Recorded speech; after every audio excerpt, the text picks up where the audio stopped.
The front sight walks with my breath. Dust sheets the world, a wall peels, coughing stones. Shapes move inside the smoke like shoulders hunching to strike. I fire until my teeth taste copper. The laser gun hums and lurches, skin hot where the stock kisses my cheek. I keep my cheek there anyway. The red indicator on the pack licks down a notch. Someone is screaming names I don't know. Someone answers in a voice I never heard before. A few breaths later, after the second order to push and the third to hold. After the Vox stutters and falls silent, we move again, hunched, boots biting grit. The floor is not a floor now.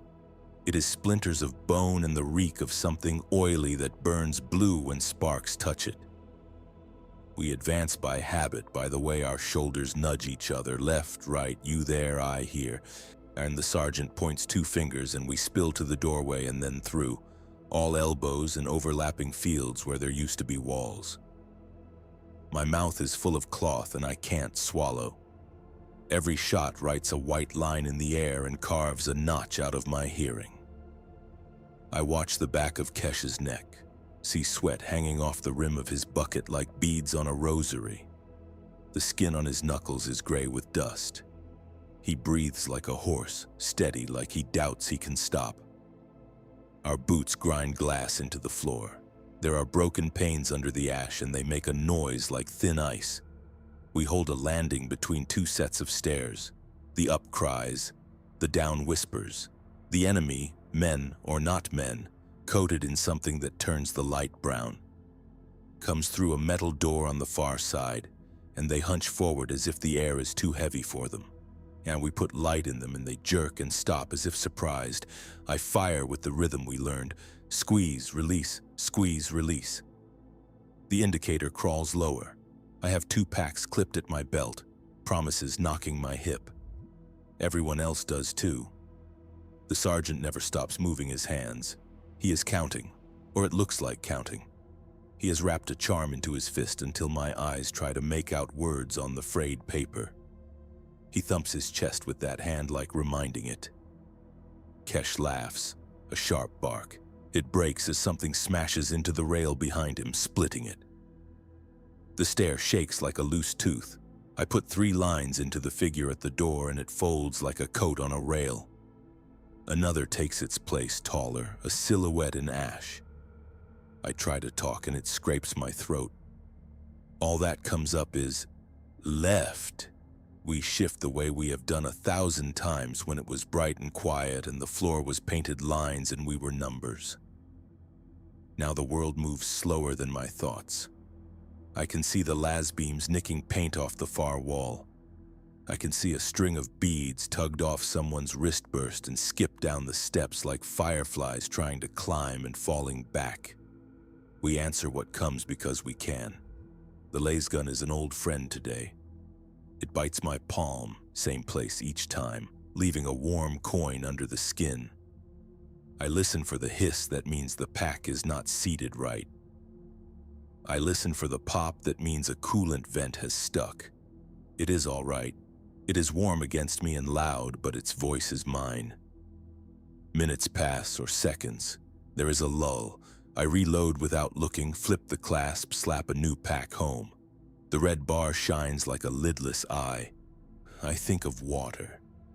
Not because I am thirsty, though I am, but because sometimes I dream of the pump handle in the courtyard of the works back home. The handle moving on its own, up and down, as if the ground is pulling it with cords. I cannot stop that picture from moving through my head now. The metal sweating, the bucket crazed with frost lines. The lull ends with a noise I feel in my teeth. The enemy does not shout much. They scrape, drag, breathe so hard their breath makes smoke. There is a big one now. The opening in the door widens and he has to turn his shoulder to get in. He has something like a hook in each hand and there are nails hammered into his arms for no reason but the joy of it. He comes at us as another of our shots takes him square. He snarls and I smell hot meat and rotten leather. I think, if I put the beam just under the chin where the skin is thin, it will lift him like the ranger sergeant said. I do, and his head snaps and he stumbles, and Kesh puts a beam into his side and the big one goes down. Praise comes into my mouth as a taste, and that is when the next rush hits. They come across the landing up, and the stair flexes. The first leaps and takes 2 of ours at once. Harker, who chews on a match even now and makes the air smell of sulfur, goes down with a sound I thought only dogs made. I keep firing. Squeeze, release. My cheek weld is perfect. My front sight is steady even with the stair shuddering. The first line takes a shoulder. The second smokes his face. The third, there is no third. Click without click. It is not even a sound. It is a finger moving and nothing moving with it. And the recoil does not return to me. The light does not go. It is a hole. It is a missing tooth I am probing with my tongue and slicing the edge of my mind on. The indicator is a dull gutter of red. The pack is a dead animal in my glove. I do not mean to say anything, and yet I hear my voice spill out. Dry, like I am reading a name on a wall. It is a small word. I want it to be larger than it is. I want it to halt time. It does not. I tap the release and the pack slides into my palm. Light as a lie. Warm, but the wrong kind of warm. Spent. I have one more at my belt. I have had one more for the last hour because I kept saving it for after. After is a door we always find. I slap it into place by feel. It does not seat. There is grit in the slot. My thumbnail leaves a split in the rubber seal as I shove and curse through my teeth. And the seal peels and the pack matches home with a click I can feel through my cheekbone. I sight. I squeeze. No return. Nothing. The second pack is dead. I do not know how. I do not know when. I do not know if it has always been a lump of colored plastic that only pretended at weight, or if I killed it by shoving it into the grit. The indicator is a blank glass eye. The side port has a crack down it like a cut throat. I smell hot vinegar and something sweet that makes my stomach jump. Kesh is yelling my name as if I left without telling him. He is shooting past my head and the heat licks my ear. The sergeant's voice is a metronome. I cannot hear the words anymore, but I know the count. I can see his hand. 1, 2, 3, go, go. I fix the bayonet. The little clasp fights me because the barrel is hot and my fingers are fat. And the knife finds its rail, and the moment it seats, I feel something like cold rise through me as if it has been waiting at the base of my spine for this signal to travel. The gun's length changes in my arms. It ceases to be a speaking thing and becomes only measure. The distance from me to them is now the barrel and the blade. It is less than it was. I think I could reach them with my breath if I pushed hard enough. I go forward because that is what my feet know. The stair shivers, the landing shrinks to the size of a bed. Someone is beneath me. I step on their shoulder and it is soft. I say the prayer they write on the inside of shields, and it comes out of me in pieces because I am counting between each word. I remember my mother's hands on wash day, the way her knuckles were red and the skin between them cracked like the soap had teeth. I cannot make that go away either. It walks with me as if it were a comrade who never learned to speak. One of the enemy is close enough now that I can see how his eyes don't match. One is a cat's, yellow ring and twisty slit. The other is blue, child blue, clear as a winter sky. He grins and the grin is sincere. He swings something threaded with nuts and nails, and I see every bit of it because fear gives me the gift of slow time. I bring the laser gun up and the barrel scrapes his arm, and I feel hair and I feel heat, and I push hard and the blade goes in between the plates of whatever is on his chest. It finds ribs. It scrapes bone. My hands note a twist. His breath rushes out smelling like long-dead fruit, like the cellar back home after a summer of heat. I pull back and I am surprised by the sound the blade makes. The sound is small, or like pulling a nail from damp wood. Kesh is still shouting. The sergeant is still counting. The landing is a wheel and it is turning slow, but it throws people off it in ones and twos. Something hits me in the side and I taste slick metal in my mouth as if my tongue itself bleeds. I keep going because there is no place to stop. Stopping is something that exists far away and to my right down a hall I cannot get to now even if I ran all day. My left hand abandons the wood and finds a grenade on my belt. I cannot remember being issued it. It rides there like a found stone. I pull the pin with my teeth and it hurts the filling that I had done in the Medici tent 2 planets ago. For a heartbeat, I imagine the dentist staring at me across space, his mask fogged with his own breath. I roll the grenade low because someone taught me that in a bright room when our hands were clean. It bumps over the lip of the stair and disappears. There is a bloom of white that wipes everything out, and for a second I am alone in a cave of light and roaring. When the world returns, one of ours is down with his arm folded the wrong way under him. Another is still, and the stillness is surprising, like a coat thrown over a chair. Kesh's match is gone and his lips are black with powder. He is laughing again, a hitching laugh like a man pushed on a swing who does not know how to stop his legs. My laser gun is heavy in a new way. It wants to be a stick now. It is honest about it. I think of the hours I have carried it as a stick from tent to truck and truck to ditch. Now that identity asserts itself without apology, and I make it a spear and keep moving. A man with a hood over his head slams into me and my bayonet skates wide on something under his rags that feels like pipe. He grips my gun with both hands and pulls, and the world contracts to the place where leather meets metal and my heartbeat kicks my throat. We grind our teeth into each other's faces like dogs. His breath is hot enough to light. His fingers have rings that bite. I slam my forehead into his hood because that is the decision my neck makes. Stars, quick and blue, spray me. The second headbutt takes the stiffness out of his arms. The third drops him. The knife finishes the argument. I do not know where the rest of the squad is for a few seconds, and that scares me more than anything. I find Kesh by the sound he makes. It is like he is trying to spit the taste of something out of his mouth, and it won't come. The sergeant is on one knee, firing one-handed, the other arm clamped against his side. He is still counting. He is counting things I cannot see. His hand taps the pace on his thigh, and the slap of his glove is the metronome the world now moves to. I make for a body that might be one of ours because I can see a pouch on its belt that looks right. I crouch and reach, and the body rolls and tries to reach back. It is an enemy with a hole in his throat that still thinks air is owed. He writes with his heels on the dust like a man trying to set his name down in cursive. I step on his wrist and take the pouch. It is full of teeth. They chatter in my hand even without a mouth to own them. I throw it and it clatters and breaks, and white little stones spill everywhere, clicking down the stair. Farther along, under a broken sign, I find one of ours face down. His fingers are still curled toward the pouch at his hip. The clasp is jammed under him.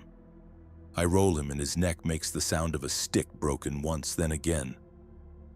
He stares through me without accusation. The pouch contains a pack. I almost cry at the sight of it. I am ashamed later to think I almost do, but right now there is nothing else in my head but the tiny silver latch and how clean it looks where the nail will fit. I plug it into my gun. The indicator glows. Not red, not green. A soft, sullen ember. My hands are shaking now. I promise something to something. I do not say it aloud in case it hears and asks me to keep it. One shot, and the world snaps back into the version where I am tall and the enemy is far away, and I write their endings with light. One shot only. The beam lances through a throat that was shouting, and the shout cuts off like a speaker severed from its wire. The man falls. The ember winks and goes blind. I have held sunlight in my hands, and now my hands close on air. Kesh sees me looking at nothing, and his mouth opens and closes. He throws me his spare without thinking. It arcs, fat and kind, and then a stray shot hits it in the air. It bursts into a brief flower, petals of molten color fanning and falling. We both stare as if we have never seen fire before. We both laugh at the same time, one breath each. Then we stop. The rush eases, and it is not victory, it is what happens when the thing you are fighting pauses to breathe because even hunger has to swallow. The sergeant drags himself back and curses at us for showing our knees. We hide our knees. We breathe glass. Someone passes along water and it is brown and tastes of old coins, and it is the best thing I have ever had in my mouth. I sit with the lasgun across my knees and the bayonet out where the light can see it.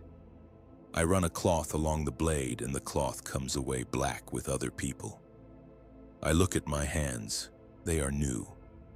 I wonder if my mother would know them. I know she would. Mothers know the backs of their children's hands the way priests know the beads of their rosaries. I want to laugh at that thought, and I almost do. There is noise below. The downstairs breathes again, pulling and pushing people, and the enemy mills uncertain or pretending to be uncertain. A piece of ceiling falls, trailing a chain of paint like a dead snake. I count my pockets. I count the charms stitched into my sleeve. I count laughter like rations. I count the steps between me and the door. Each number is a prayer. The numbers are not enough. The sergeant presses something into my hand. It is a knife, a private knife, with his initials cut into the handle with a file. He never lends that knife. Now it is mine to hold. His eyes are fever wet. He does not ask for it back. We move again because we must. A corridor leaps at us. We take it by biting pieces out of its sides. A room opens and is full of light without flame, and I flinch and then do not. The light is only the day outside bleeding through a hole where a wall used to argue with the weather, and the world beyond is a throat of smoke, throbbing. I have walked whole cities in dreams that looked like this, every line leaning, every surface filmed with dust fine enough to live inside your lungs forever. We find a supply case, not ours, stenciled in a language I cannot read. It has weight to it that speaks of metal.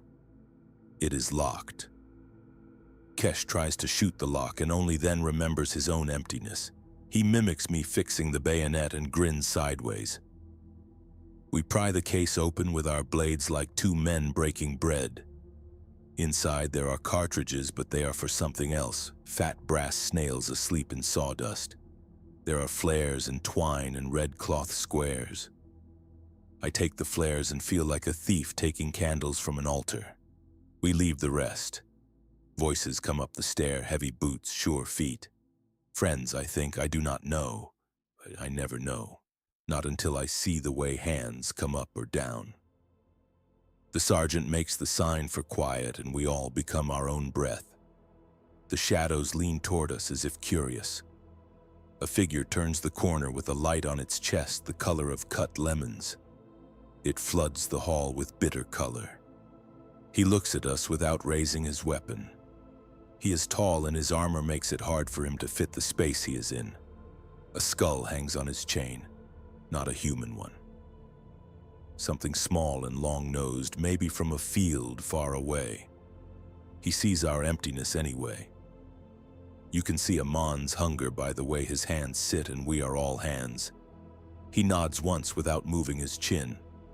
His companion moves past him with a crate. The crate is gray with stenciling. The companion drops it between us like a priest setting down the book before a reading. The latch pops. Inside are packs that shine with their own light, green enough to sting. He does not smile. He turns away again, and his back is a wall. They go on, taking their lemon light with them. We fall on the crate like men who have been forgiven. The packs are slick. They slide in like promises kept. The indicator goes to a rich, ripe glow, and my whole arm shakes in relief. The lasgun hums in my lap like a pet that has come back from the dark. Kesh's eyes shine.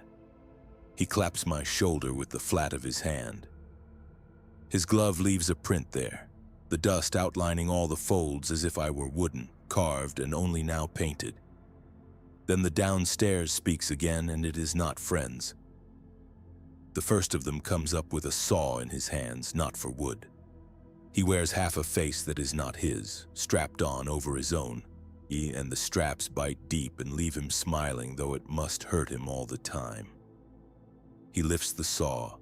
All the lights in the hall pick up their feet and run. I rise with the laser gun. The pack is full.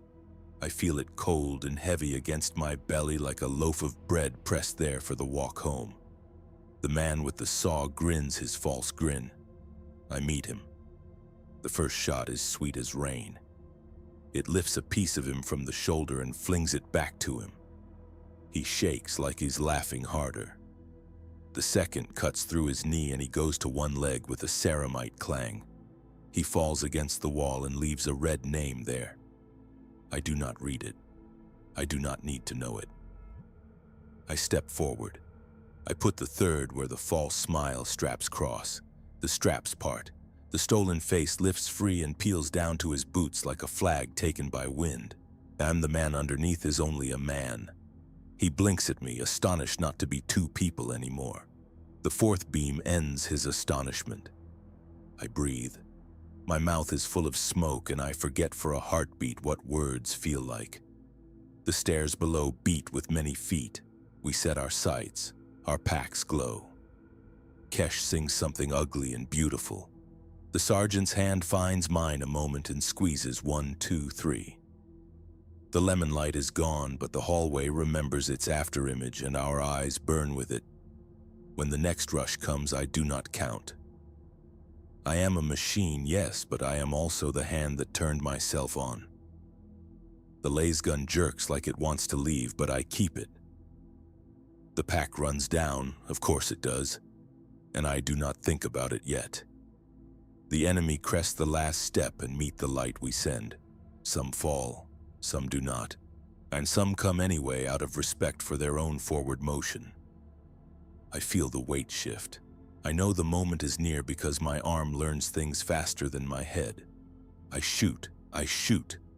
The beam writes another man's end. The indicator loses another scratch of red. The hum hiccups. I am warned. It is a kindness, the last paper slip a clerk leaves on your desk as he goes home for the night. There is time for one more. I use it to save the sergeant's life. He is turning and a shape behind him lifts something round and spiked high. I do not think. I do not consider how far. I fire. The chain drops. The shape drops with it. The sergeant does not know, or if he knows, he will tell me later when we are tearing strips of cloth and binding them around forearms in the quiet tent. There will be no later like that, I suspect, but I let the thought pass through me and out, like a ghost set free. The pack empties. It is a sigh that leaves my hands. The hum gutters and goes. The light in the indicator stares up, blind again. I fix the bayonet with movements now burned into me so well I could do them in sleep. The blade clicks and the click is the closing of a door. The hall shrinks. Breath gets loud. The sawman's body continues to leak in a steady domestic way, like a cracked tap one cannot bear to get up and fix. I move toward the next shape. My foot skids on something and I smell the iron of what it was. My hands are sure. My mouth says the prayer. The prayer is beads on a cord. The cord is looped once around my wrist. I step. The blade points. The trigger under my finger is suddenly only a curved piece of metal with nothing for the world to hook onto. And I squeeze it once anyway. A habit without hope. The click of no return is small, embarrassed. I do not let go. I push the bayonet until it finds more work. The laser gun's empty weight knocks my hip when I lunge. The empty trigger brushes my knuckle each time I brace to stab. The metal is cold against the cut there.